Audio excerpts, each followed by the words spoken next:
Semua selamat malam. Kali ini saya akan membahas kenapa para YouTuber sekarang kelihatannya pada bingung gitu, pada stres ya.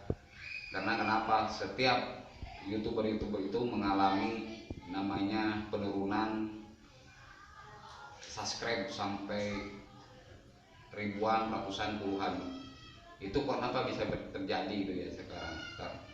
Sebenarnya YouTube itu sekarang ibaratnya lebih ketat, lebih aturan-aturannya lebih dipersulit. Itu kenapa bisa terjadi? Sebenarnya itu ada 3 faktor ya yang kita harus ketahui. Karena kebanyakan YouTuber pemula itu tidak mengetahui, bahkan sampai dia bingung sendiri, sampai kenapa bisa begini, kenapa bisa gitu. Akhirnya dia meninggalkan dari YouTube tersebut. Jadi begini, satu faktor pertama ya, di saat kita mempunyai channel YouTube dan kita memasuki komunitas-komunitas di sosial ya, seperti komunitas saling subscribe gitu ya, itu kan banyak di WhatsApp, di Facebook, bahkan di YouTube juga banyak. Jadi sebenarnya itu bisa terjadi karena kita saling lempar subscribe dan subscribe yang lain. Akhirnya dalam waktu singkat subscribe kita bisa menjadi banyak. Tentu itu tidak disukai, bahkan tidak diinginkan oleh pihak itu, karena entah kenapa setiap hari itu pasti pihak YouTube ada, kalau istilah kita bersih-bersih dari akun-akun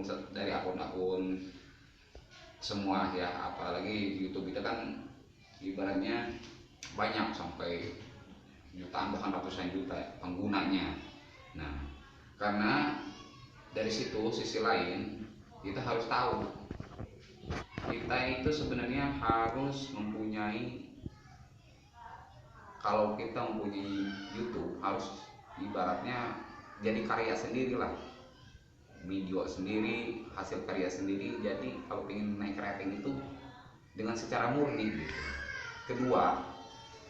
Faktor yang kedua yang kesalahan dari kita itu YouTuber pemula, kita harus saling tukar video. Misalnya kita tukar link ke akun lain ya. Jadi secara tidak langsung itu sama aja menurunkan rating kita. Malam ini kita bagus ya, udah ada ibaratnya 200 subscriber, tiba-tiba pagi dibuka ada 80, bahkan sampai nggak ada 0 gitu kan.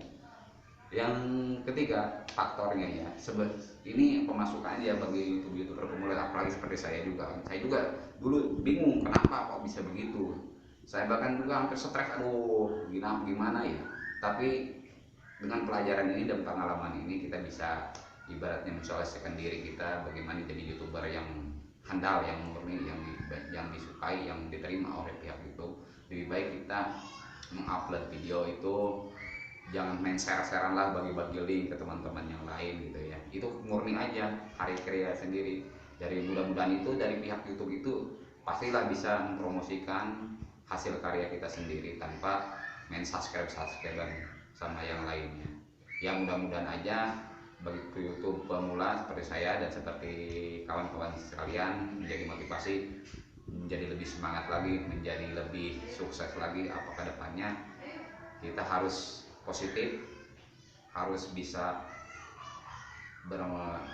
bersendiri sendiri ya. Untuk itu